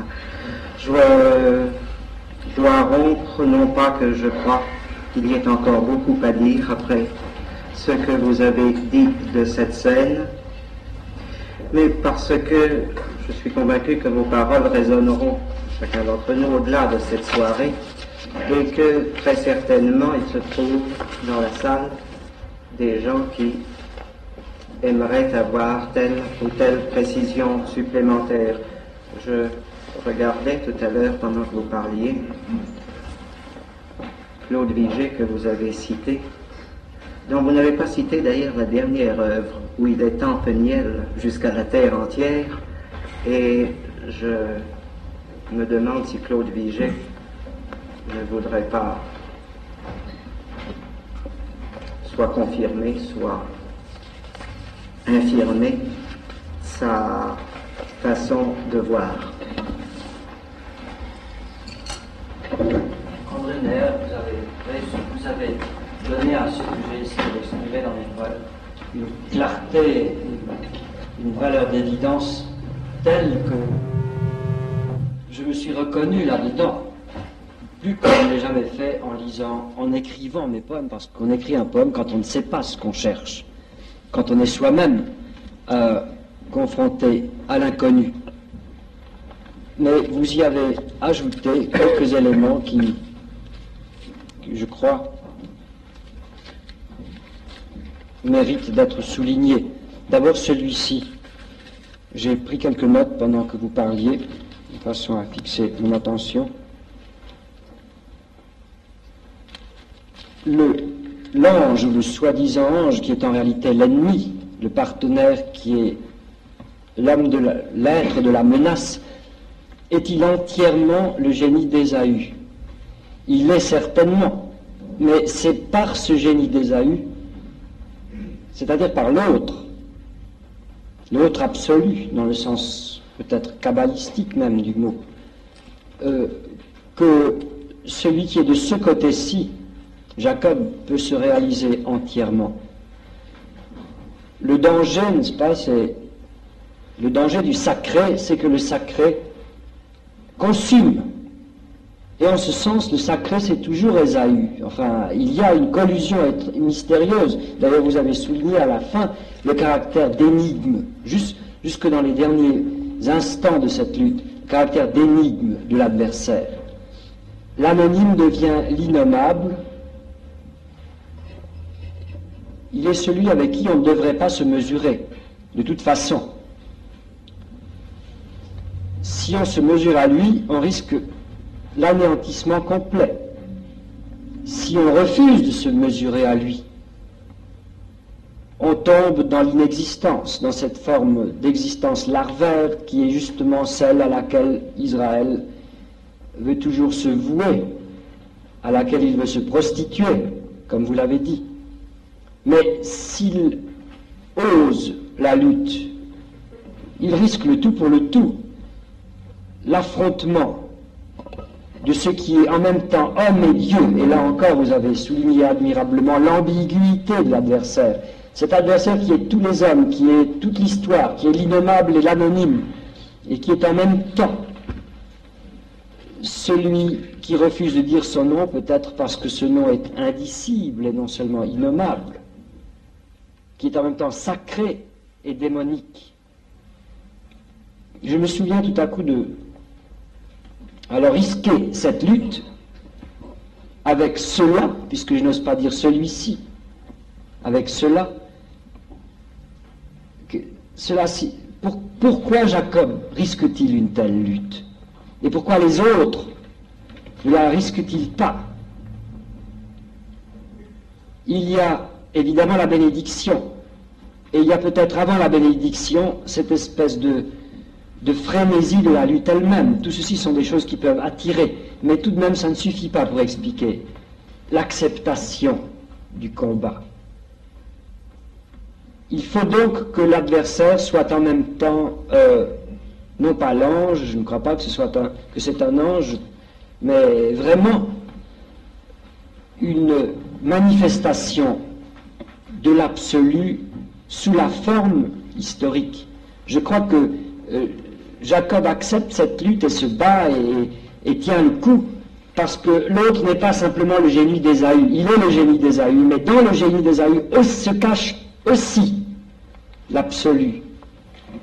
Alors on comprend pourquoi Israël a affronté Dieu et les hommes, le relatif, et en même temps Dieu. Où est Dieu dans tout cela? Il est à travers le génie d'Ésaü. Et je me souviens de certains passages, je crois, du Pentateuque, où Dieu ordonne à Moïse de dire ceci au peuple. Construis une barricade au Sinaï, construis une barricade autour de la montagne, une limite, une frontière, afin que le peuple, et pourtant c'est là le peuple saint, le peuple qui va être initié, le peuple qui a jeûné, le peuple qui est en état de réception, et Dieu dit à Moïse, dis-leur de ne pas approcher, qu'il reste à tant et tant de lieues ou de milles, qu'ils n'approchent pas de moi, ni eux ni leurs sacrificateurs, sinon de peur que je les frappe de mort. Et un autre passage du Pentateuque dit, si je montais au milieu de vous, je vous dévorerai. Ça aussi, c'est sous le génie d'Ésaü. En d'autres termes, Jacob ne se bat pas simplement avec le génie d'Ésaü pour tenir le coup jusqu'à ce qu'on se débarrasse d'Ésaü. Dans Ésaü, il y a autre chose. Et ce n'est pas du tout je ne dis pas cela pour donner crédit à Ésaü, ce n'est pas ça qui m'intéresse. Ce n'est pas la faute d'Ésaü s'il y a autre chose dans le génie d'Ésaü. Il y a quelque chose pour qui il vaut la peine de se battre, même avec ce masque qui s'appelle le génie d'Ésaü. Vous l'avez dit cela, vous ne l'avez pas dit assez clairement, vous l'avez dit à la fin de votre conférence. Et de là vient l'extraordinaire courage de Jacob, je crois. C'est que le jeu en vaut la chandelle, en un certain sens. Le combat, le corps à corps, j'ai toujours, et vous l'avez bien souligné dans votre conférence, j'ai toujours senti en lisant ces quelques versets qu'il y avait dans la lutte, à part la menace de mort, et dans cette menace d'annihilation, qu'il y avait un extraordinaire plaisir, non une joie. Une joie qu'on s'explique mal, elle est absurde. Mais justement, elle est absurde parce que c'est la joie de la créature finie qui, d'une façon ou d'une autre, risquant le tout pour le tout, risquant son âme et son corps, est frôlé par quelque chose. Et c'est peut-être pour ça qu'on appelle cela tout de même l'ange, je ne sais pas. Ce n'est certainement pas un ange. C'est quelque chose de bien pire qu'un ange. Quelque chose de lumineux, quelque chose de terrible, bien plus terrible qu'Ésaü. Ésaü, c'est encore une farce à côté, si l'on peut dire. L'histoire terrifiante que vous nous avez brièvement résumée est encore bénigne à côté de cela, ou insignifiante à côté de cela qui se cache sous le génie d'Ésaü. Et cela, eh bien pour lui, on accepte donc de lutter. Avec lui, on accepte de lutter, c'est-à-dire, lutter alors veut dire devenir un avec, veut dire l'enchevêtrement devient en même temps, dans l'agonie, union et extase. Et le sens de ce soleil qui se lève, de cette aurore, c'est une extase dans le déchirement. Et pourquoi accepte-t-on de nouveaux rendez-vous de ce genre? Un homme rationnel devrait plutôt s'en éloigner, il devrait les éviter, il devrait préférer penser à autre chose. Mais non, dans Israël, on se réjouit, pour ainsi dire, de façon assez sinistre presque, de ces rencontres, de façon effrayante. Pourquoi accepter cette lutte? Pourquoi se battre avec le temps, puisque vous avez fait l'honneur de me citer? Pourquoi? À quoi bon? Eh bien, vous avez parlé de cela très brièvement. Jacob, il doit être dégoûté à un certain moment, au début de cette nuit. Il devrait être dégoûté de rien, j'en ai assez. Et si seulement Dieu me laissait mourir. Je ne pense pas que vous ayez vu ce poème, mais j'ai écrit un poème qui n'est pas dans la lutte avec l'ange, que j'ai publié séparément, qui s'appelle Lamentation de Jacob.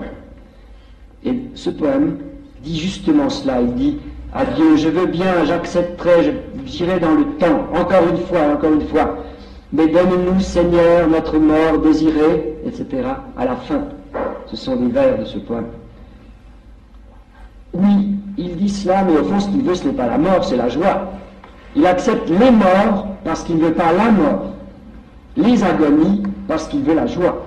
Et cette joie nous est donnée. Je crois que c'est cela que vous avez mis en relief avec une clarté, une force extraordinaire qui m'ont vraiment mis au bord des larmes. C'est que le fond de toute cette histoire est une recherche de joie, est une exultation.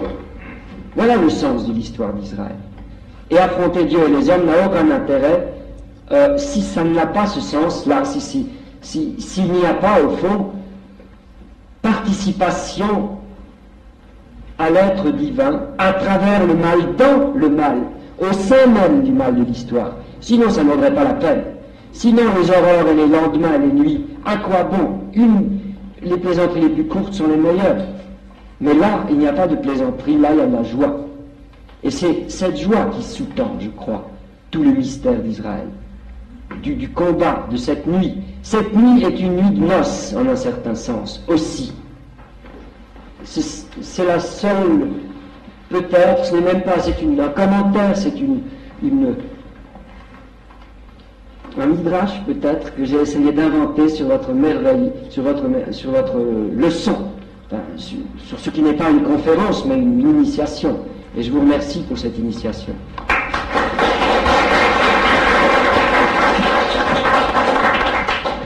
Y a-t-il dans la salle d'autres questions posées aux anciens compagnons d'il y a 15 ans qui se dissimulent dans le fond? Théo Dreyfus, ce n'est pas Bernard Picard. Non, vos compagnons d'il y a 15 ans vous lâchent dans votre lutte. Monsieur Alpera, s'il vous plaît.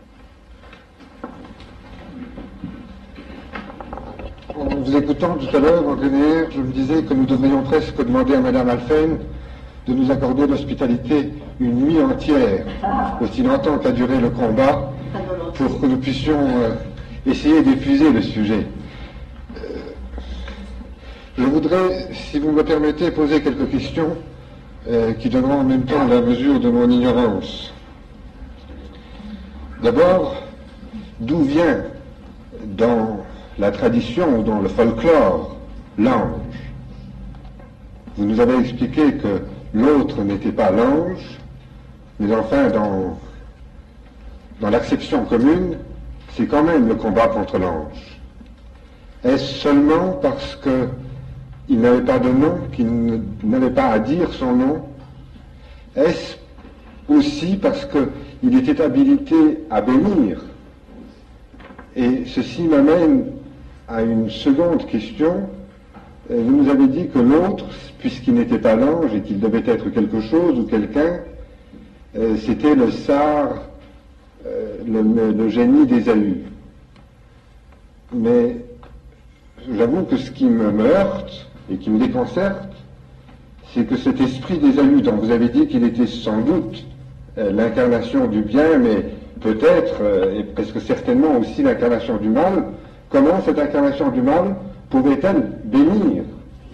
Je sais bien que vous l'avez assimilé à Nabuchodonosor, pour ne citer que l'un de ses homologues, et que Jérémie, votre Jérémie, enfin il est aussi notre Jérémie, mais que nous l'avez illuminé il y a quelques jours de façon absolument fulgurante, Jérémie est Eved Hachem, et serviteur de Dieu au même titre que nos prophètes.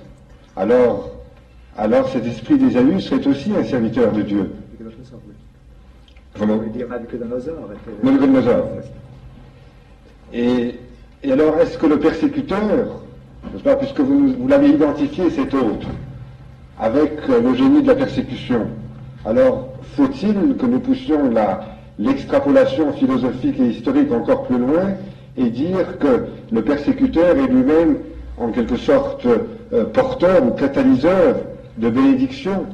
Est-ce que c'est dans et par la persécution que nous trouvons la bénédiction? Est-ce que c'est à cause de la persécution que le lendemain le soleil luit comme dans Noël? Alors c'est là une question précise que je voudrais vous poser. Et troisième question, je viens de rappeler Noël, et vous nous avez, ça a été l'un des grands moments de votre conférence, enfin ils étaient si nombreux qu'il est inutile de les singulariser. Vous avez fait ce pendant saisissant entre Bethel, entre l'échelle de Jacob et le combat. Mais quand même, Jacob habitait avec Dieu et avec les hommes, dit le texte. Par conséquent, nous pouvons interpréter quand même une présence de Dieu. Et si Penuel fait pendant à Bethel, et puisqu'on nous dit que c'est Penuel parce que Jacob a vu Dieu face à face, alors où introduisez-vous, où insérez-vous le personnage de Dieu dans cet autre, si cet autre n'est que le génie d'Ésaü et le prototype, le porteur, le messager de la persécution. Je voudrais m'arrêter parce que j'en ai déjà trop dit. Bravo, bravo. Y a-t-il encore quelques questions à poser, M. El-Ghazi?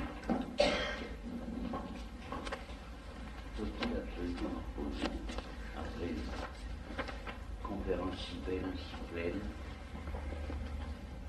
moi je me demande une seule chose, je me demande pourquoi il faut absolument que cet ange si angélial soit le sabre de l'esprit d'Ésaü. Pourquoi ne serait-il pas l'anonyme, comme vous l'avez dit, c'est-à-dire l'épreuve, purement et simplement. L'épreuve à laquelle pas seulement le peuple de Jacob, mais le peuple d'Adam, l'humanité tout entière, est astreinte depuis que Adam a été créé et jusqu'à ce jour. Et cette lutte où on s'affronte à l'épreuve pendant la nuit, car c'est surtout dans l'obscurité, dans la nuit, des esprits et de l'esprit que l'épreuve nous frappe, eh bien cette lutte, pourquoi ne serait-elle pas la lutte de l'homme purement et simplement, la lutte de l'homme qui est à la fois matière et esprit, et où il s'agit de faire vaincre l'esprit, et de mériter par la victoire de l'esprit cette bénédiction. L'autre jour, dans un milieu chrétien, un romancier catholique qui m'a chargé de vous saluer, dont je vous dirai le nom tout à l'heure, disait, me questionnant, est-ce que Israël est pour la lutte ou pour l'acceptation? Et je crois que ce que je lui ai répondu vaut également ici. Je crois que ce dilemme se pose à tout être humain. Il s'agit de savoir si nous acceptons le monde tel qu'il est, ou si nous essayons de le modifier, de l'aménager selon la volonté de Dieu. Vous avez tout à l'heure dit que l'ange, soi-disant ange, pourrait être Caïn, qui tue Abel. Et vous avez dit qu'Abel symbolisait l'être inutile. Mais si mes connaissances hébraïques sont encore suffisantes, je crois que le mot Abel signifie aussi souffle, esprit. Caïn tue l'esprit. Caïn est la matière qui tue l'esprit. Et la lutte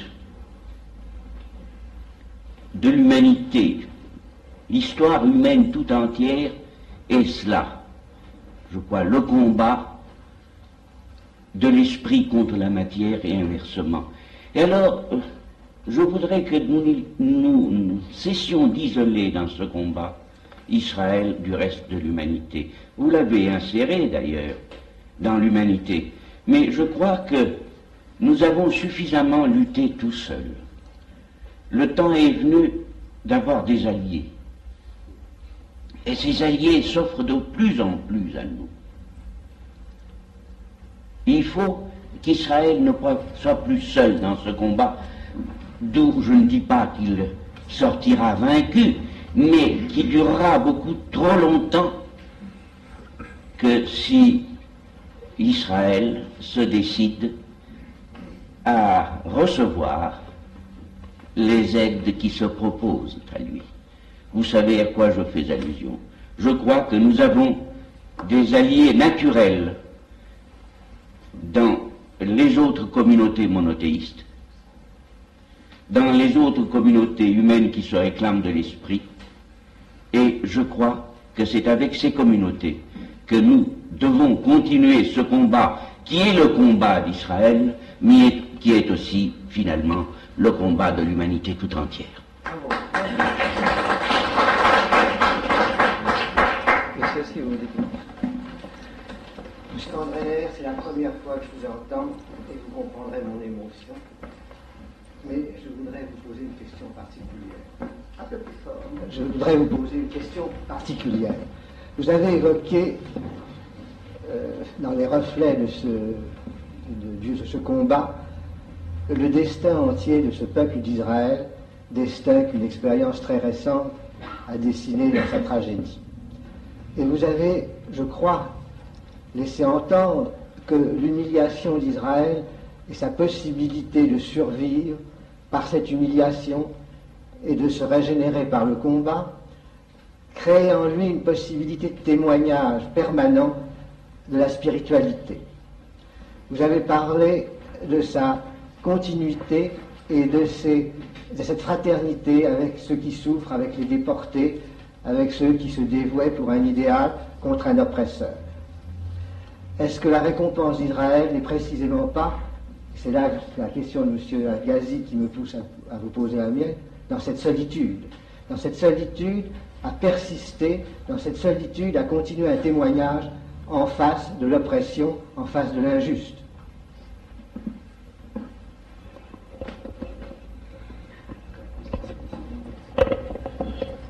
Monsieur le professeur, mais je croyais quand vous avez parlé l'année dernière merveilleusement du livre de Job, vous nous aviez fait un petit aperçu sur la lutte de Jacob avec l'ange, et vous nous avez dit c'est l'absolu divin.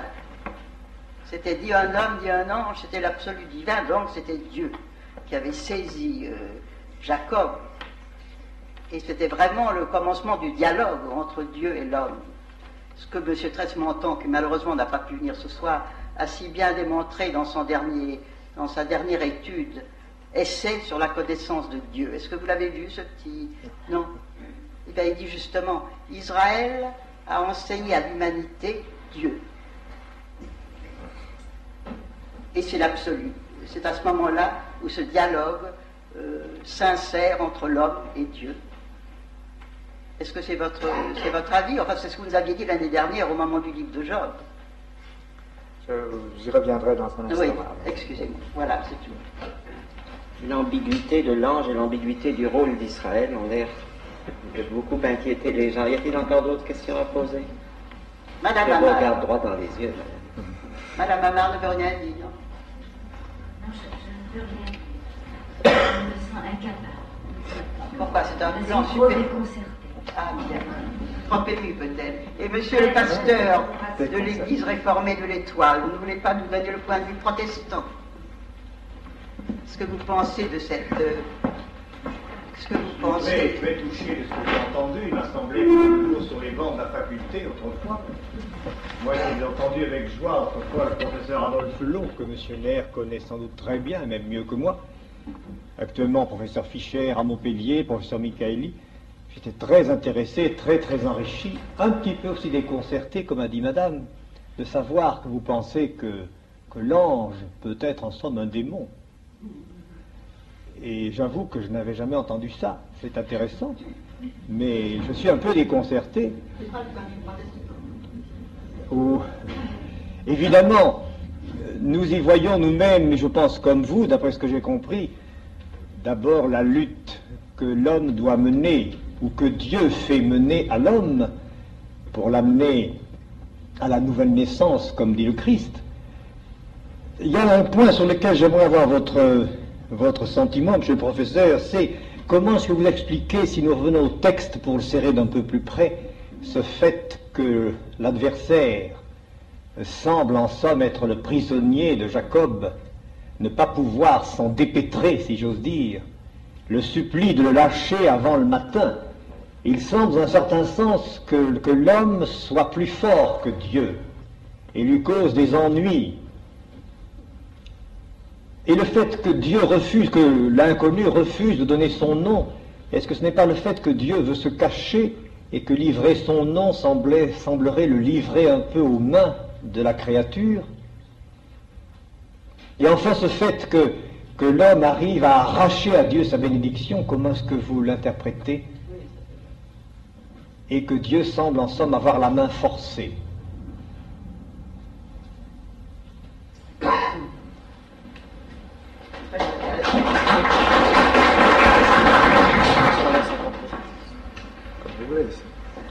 Il commence à se faire tard. S'il est encore des questions, si vous voulez bien les poser avant que M. Neher ne réponde à l'ensemble de... Je crois, M. Neher, que essayez de nous dépêtrer de toutes ces ambiguïtés. Je remercie tous ceux qui sont intervenus. D'ailleurs, il n'y a pas eu beaucoup de questions, il y a eu plutôt des commentaires, des Tosafot. La parole de Dieu, dit Jérémie, est comme le marteau qui frappe le rocher, et sous le coup du marteau, le rocher s'envole en 1000 éclats. Ainsi, effectivement, un texte biblique peut être interprété de 1000 manières. Je voudrais d'abord dire à M. Al-Ghazi que je crois que son interprétation de la lutte de la matière et de l'esprit, tant en Abel et Caïn. D'ailleurs, si Abel est l'esprit, cela ne change rien à ce que j'ai dit, et il reste quand même inutile, parce que dans les civilisations de Caïn, de la matière, l'esprit est parfaitement inutile et on l'étouffe. Dans l'esprit de Caïn. Oui. Alors, c'est l'interprétation philonienne qui est très belle, qui est admirable. Et c'est l'interprétation aussi, d'ailleurs, de la lutte de Jacob avec l'ange, n'est-ce pas? Et je vous suis très reconnaissant, M. Al-Ghazi, de restaurer l'interprétation du grand Philon, le juif, qui est un de nos plus grands penseurs, de nos âmes les plus ferventes, et envers lequel nous sommes bien ingrats, car nous ne l'évoquons pas souvent. Je crois que monsieur vous a répondu en ce qui concerne l'universalisme, n'est-ce pas? Le fait qu'il est bon qu'Israël recherche des alliés ne peut pas empêcher la solitude d'Israël, car le travail véritable d'Israël est à ce prix. Notre recherche d'alliés dans le travail auquel Dieu nous convie, et qui est cette restitution de la liberté et de la vérité partout où elles sont étouffées et menacées, ne peut pas être un allègement de notre responsabilité. Ce n'est pas ce ne peut être que l'accroissement même de notre responsabilité. Et alors, nous ne pouvons être responsables que si nous sommes nous, et que nous ne compterons pas sur l'autre pour faire ce que nous pouvons et nous devons faire. Et c'est le sens même du respect de la solitude d'Israël au sein de cette solidarité que moi je voudrais étendre bien au-delà des communautés monothéistes à toutes les communautés humaines, dans la mesure où chacune contient en effet une lumière, une volonté, une bonne volonté, et des éléments qui peut-être sont plus précieux même que ceux que comportent les communautés monothéistes, parce que elles sont tellement vieilles qu'elles ont souvent transformé leurs valeurs en des catalogues que l'on consulte, mais on ne reconnaît plus le prix même de la chose tant elle est déjà entrée dans l'habitude. Oui, certainement. Oh, je ne nous explique pas. Mais je pense que dans la découverte de certaines spiritualités non bibliques, il y aurait, ou de certaines doctrines non bibliques, que ce soit le bouddhisme ou que ce soit le marxisme, il y a certainement des découvertes à faire enrichissantes pour nous, parce qu'on y trouve sous des formes fraîches encore, ce dont nous avons fait souvent des vestiges ou des vieilleries. Des questions plus précises m'ont été posées par M. Alpérin, Claude Viget, M. le pasteur et Mme Alphen. J'aimerais quand même bien savoir si la raison pour laquelle, Mme Hamma, vous êtes déconcertée est la même que celle qui a déconcerté M. le pasteur. Oui. J'ai été Ah bon. Je vais essayer de répondre en bloc. D'ailleurs, la méditation Claude Viget allait bien au-delà de la question, n'est-ce pas? En bloc, en reprenant la phrase de Tresmontant que Mme Alphen a citée tout à l'heure. Israël a enseigné Dieu à l'humanité. Oui, c'est vrai. mais cela n'est pas suffisant. Le grand bouleversement provoqué par la révélation biblique et par la présence des peuples juifs dans l'histoire, c'est le suivant. C'est qu'Israël a enseigné l'humanité à Dieu. Ça peut paraître extrêmement paradoxal, mais c'est cela. La Bible n'a pas été écrite uniquement pour que les hommes y découvrent Dieu, mais pour que Dieu puisse y découvrir les hommes. Et par conséquent, et c'est presque la formule est revenue, l'interrogation est revenue presque dans toutes vos questions, où est Dieu, n'est-ce pas? Où est Dieu dans cette scène? Cette question n'est pas la question fondamentale et primordiale. La question fondamentale, c'est celle que la Bible fait poser par Dieu à l'homme, à savoir où es-tu? Et ce qui constamment doit être recherché dans toute scène biblique et dans toute situation historique déduite d'une scène biblique ou mise en rapport avec elle, c'est l'homme. Et ce n'est pas Dieu. Parce que si l'homme est découvert, alors cet homme est découvert dans l'attitude même d'Adam, à savoir qu'il est interrogé par Dieu. Or, ce que j'ai essayé de découvrir avec vous ce soir, dans cette scène de la lutte de Jacob avec l'ange, avec l'inconnu, ce n'est autre chose qu'une fois de plus, un effort désespéré de Dieu de rencontrer l'homme, de l'obliger à être ce qu'il est, de l'obliger à être avec ou contre lui, mais pourvu qu'il soit homme, que l'homme ne se dépersonnalise pas, que l'homme ne soit pas, n'accepte pas cet anonymat dans lequel Dieu place les êtres par lesquels il harcèle les hommes. Pourquoi cet inconnu est-il d'une part inconnu, anonyme, et pourquoi cependant peut-il être effectivement un ange? D'où vient cette confusion? Historiquement, Jean Alperin, elle vient non pas du folklore juif, de la tradition post-biblique, mais d'une interprétation qu'un homme biblique qui connaissait ce passage de la Torah, du Pentateuque, et qui l'a lu, a donné lui-même. C'est le prophète Osée.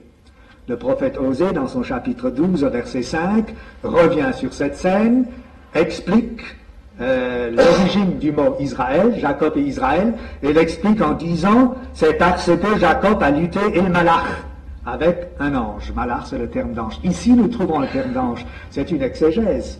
Une exégèse qu'un prophète, lecteur de notre scène, un prophète au cours d'une conférence a donné peut-être, et cette exégèse inscrite, captée par l'Esprit divin, a été retenue. Nous avons donc le droit, même le devoir, de parler de la lutte de Jacob avec l'ange, tout en sachant aussi qu'il n'était pas un ange seulement. Il était un ange tout de même, parce que Malach, un ange, d'ailleurs le terme français aussi l'indique, ce n'est autre chose qu'un envoyé de Dieu, un messager de Dieu, c'est-à-dire un être, un organe par lequel Dieu pose sa question. Où es-tu? Par lequel Dieu harcèle l'homme et l'empêche d'être ce que Dieu n'a pas voulu que l'homme soit. Il ne croyait pas que Dieu ne veuille pas que l'homme soit un pécheur, ou que Dieu ne veuille pas que l'homme soit un incroyant, mais ce que Dieu ne veut pas, c'est que l'homme ne soit pas un homme. Et toutes les questions de Dieu sont des questions par lesquelles, harcelé, menacé, obligé à la lutte, l'homme redevient homme. C'est ce que Jacob devient. C'est donc un organe, c'est donc un ange, mais étant un organe, étant un messager, il peut être un messager sous n'importe quelle forme, soit sous la forme d'une agression, sous une forme agressive. Il y a aussi des anges, des messagers, qui sont des messagers sous des formes de caresses, sous des formes d'appels lénifiants. C'est un agresseur, en tout cas, car tout message divin est un message d'agression. L'homme est toujours mis en agression par Dieu. Pourquoi? Pour qu'il devienne homme. C'est dans ce qui se passe alors, et c'est cela qui fait le fond de cette lutte de Jacob avec l'inconnu, c'est que, d'une part, par la mesure même où l'homme devient homme, il devient plus qu'homme. Dans la mesure où Jacob n'est pas Jacob, l'homme plat, qui aurait refusé d'être homme parce qu'il refuse les responsabilités, mais dans la mesure où Jacob accepte d'être Jacob, l'homme responsable, capable de répondre à la question de Dieu, où es-tu, et de dire ce que disent les hommes bibliques, Hinéini, me voici, dans cette mesure, Jacob est plus que Jacob, il est aussi Israël. L'homme qui répond à Dieu, en même temps, s'est dépassé. C'est là le mécanisme, le mécanisme spirituel de la théologie biblique. Dieu s'adressant à l'homme, pour empêcher que l'homme ne soit pas homme, et dès que l'homme répond « je veux être homme », alors il est plus qu'homme. Il est surhaussé.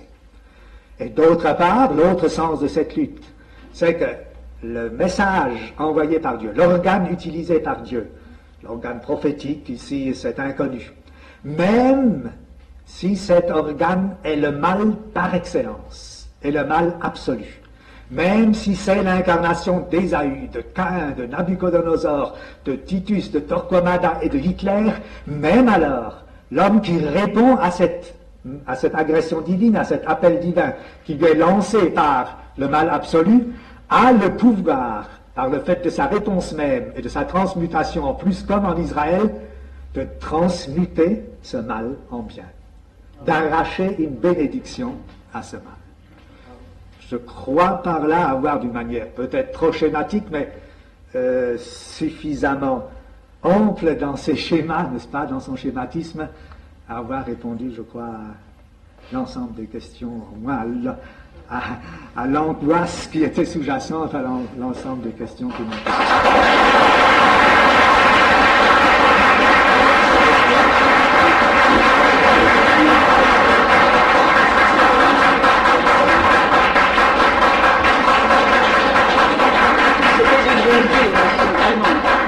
C'était sur un plan tellement au-dessus de notre humanité, tout ça, c'était admirable.